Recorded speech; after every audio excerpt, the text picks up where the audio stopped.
우리는 지금 바울 일행이 제2차 전도 여행을 떠나는 모습을 보게 됩니다. 루스드라에서 디모데와 함께 떠나는 그들의 모습은 정말 놀라운 일이었습니다. 오늘 3절의 하반절에 보면 우리를 당혹해 하는 그런 일들이 일어나고 있습니다. 그것은 바울이 디모데에게 직접 할례를 행했다 하는 부분입니다. 여러분, 바울이 어떤 사람입니까? 안디옥 교회에서 목회를 하면서 거기에서 한번 큰 풍파를 겪지 않았습니까? 그러니까 이방인 교회에 유대에서 온 어떤 사람들이 할례를 행해야 구원이 완성된다. 할례는 구원의 조건이다. 이렇게 해서 안디옥 교회를 발칵 뒤집어 놨잖아요. 결국은 이 문제는 예루살렘 교회까지 가서 공론화되었고 제1차 공의회에서 판결을 내려서 할례는 이방인들에게 행하지 않아도 된다, 이렇게 말을 했습니다. 그런데 이것을 너무나 잘 아는 이 바울이 왜 디모데에게 할례를 행했느냐는 겁니다. 이해가 되지 않는 것이죠. 바울의 제자 중에 이 디모데뿐만 아니라 디도도 있습니다. 디도도 이방인인데 그에게는 할례를 행하지 않았습니다. 그는 분명히 갈라디아 2장에 보면 디도에게는 할례를 행하지 않았다는 것을 분명히 밝히고 있거든요. 그런데 왜 디도와 디모데를 이렇게 서로 똑같은 선상에 놓지 않고 왜 디모데에게만 할례를 행했느냐, 이게 가장 큰 이슈가 되는 것이죠. 여기에 대한 해답은 바로 4절과 5절에 있는 것을 알 수 있습니다. 4절에 보면 여러 성에서 다니면서 사도들과 장로들에게 또 작정한 규례에 대해서 지키겠다, 이렇게 말합니다. 결국은 이 할례 문제는 어떤 구원의 문제가 아니라 디모데가 복음을 전하는데 꼭 필요한 부분이기 때문에 디모데에게 할례를 행한 것이다, 이렇게 볼 수 있겠지요. 그러니까 여기서 여러 성을 다녔다는 것은 루스드라에서 거꾸로 비시디아, 안디옥, 이고니온 이런 곳을 쭉 다녔다는 것을 이야기합니다. 거기서 뭘 얘기했습니까? 사도들과 장로들이 작정한 규례를 그들에게 주어서 지키겠다는 것은 제1차 공의에서 결정난 그 부분을 갖고 다시 읽어주면서 이 부분을 지켜라, 이렇게 했죠. 거기서 한 얘기가 뭐냐면 할례는 행하지 않아도 된다는 얘기를 다시 재천명을 했고, 그리고 이방인들이 그냥 스스럼 없이 아무 거리낌 없이 행하는 세 가지 문제를 거론했던 것이죠. 하나는 우상에게 바쳐지는 음식을 먹는 것과 또 죽인 짐승과 그 피를 마시는 것, 뭐 이런 것, 그런 것은 절대로 먹지 말고 삼가해라, 이렇게 얘기를 한 것이죠. 자, 이렇게 유대인들은 지금 이방인들이 이런 짓을 하는 것을 정말 치를 떨 정도로 싫어합니다.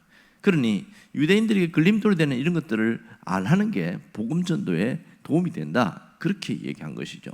놀라운 것은 이 이고니온과 루스드라 또 그뿐만 아니라 이 비시디아 안디옥에 있는 거기에 교회에 있는 사람들도 그 말씀을 그대로 받아들인 거예요.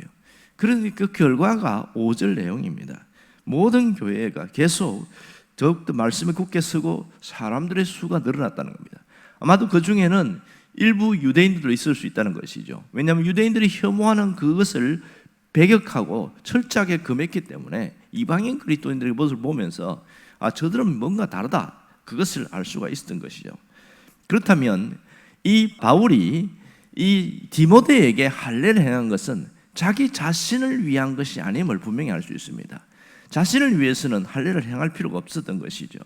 자, 그렇다면 이 지금 디모데가 이방인인 것을 알아요. 골수 유대인들, 예수를 믿지 않는 골수 유대인들은 그에게 다가가지도 않았을 뿐 아니라 만일 디모데가 유대인들에게 복음을 전한다면 어떻게 되겠어요? 아주 치를 떨고 화를 내겠지요.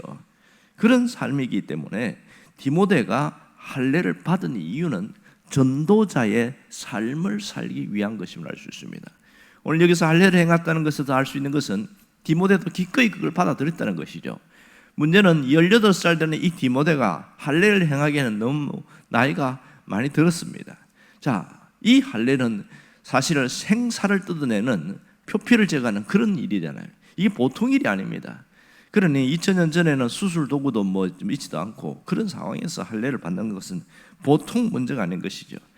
그러니까 전도자의 삶을 살기 위하여 자신의 생사를 뜯어내는 그런 아픔도 기꺼이 감수하겠다는 것이 디모데의 모습이었습니다.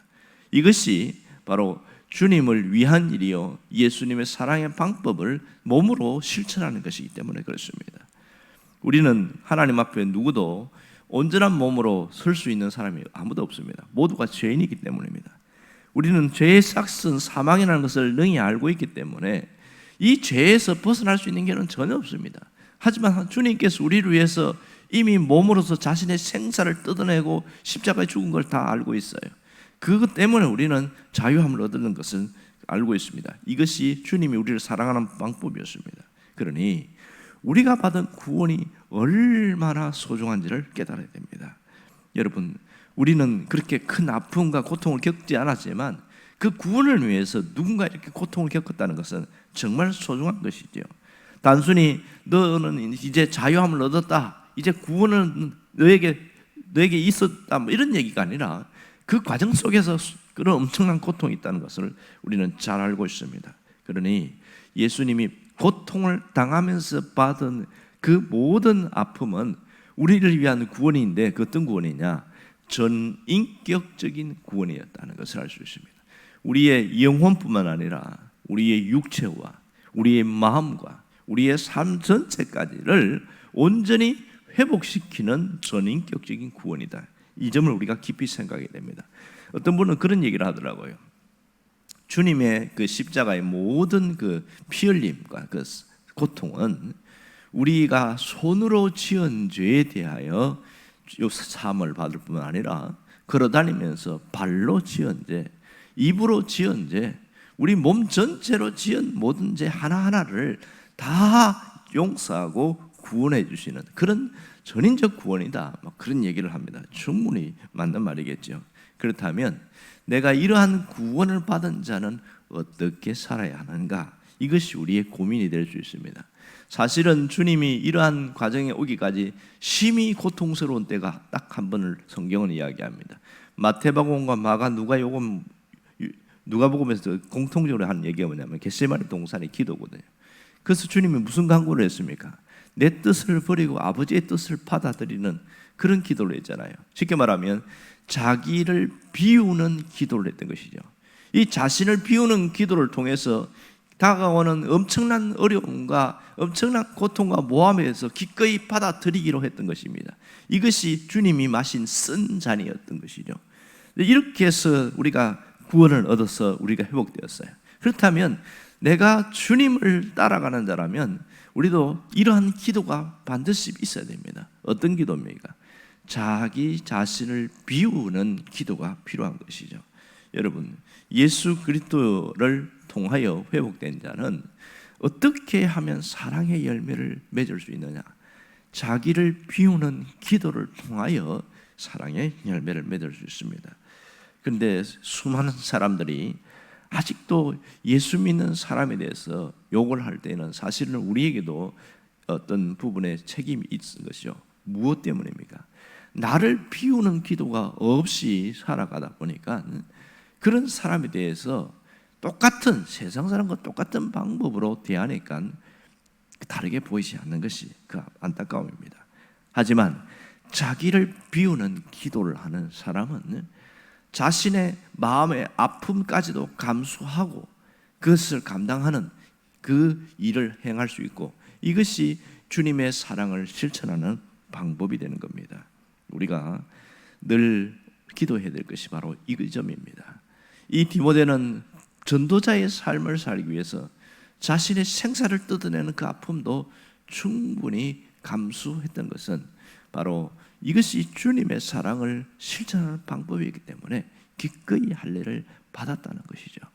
우리는 그런 할례를 받을 필요는 없습니다. 하지만 바울이 이야기한 것처럼 마음의 할례를 받아야 한다고 얘기를 하고 있습니다. 마음의 할례가 뭡니까? 자기 자신을 비우는 기도입니다.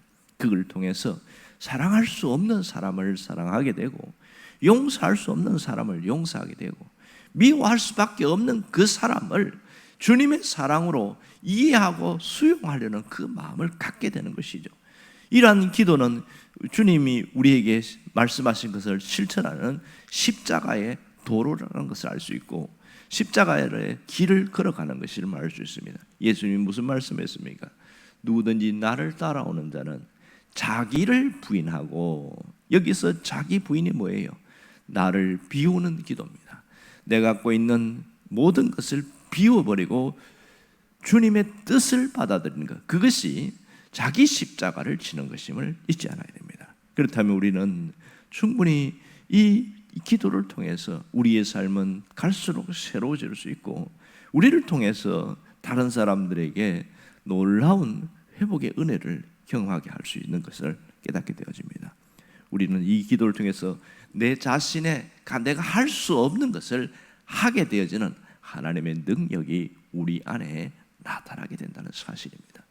우리는 내 힘으로 살아가는 자가 아니고 하나님이 주시는 능력으로 살아가는 것이, 이게 진정한 신앙인입니다. 그런데 이 원리를 깨닫지 못하는 사람은 자기 자신이 신앙생활을 열심히 하고 자기 자신이 뭔가 노력하고 그렇게 하려고 합니다. 하지만 한계에 부딪히게 되어집니다. 내가 하려고 할 때는 정말 한계에 부딪힙니다. 죄를 안 지으려고 몸부림을 쳐도 한계에 부딪히게 됩니다. 내가 열심히 주님의 일을 하다가 어느 순간 피곤하면 확 밀려옵니다. 낙심이 밀려옵니다. 한계에 부딪혀요.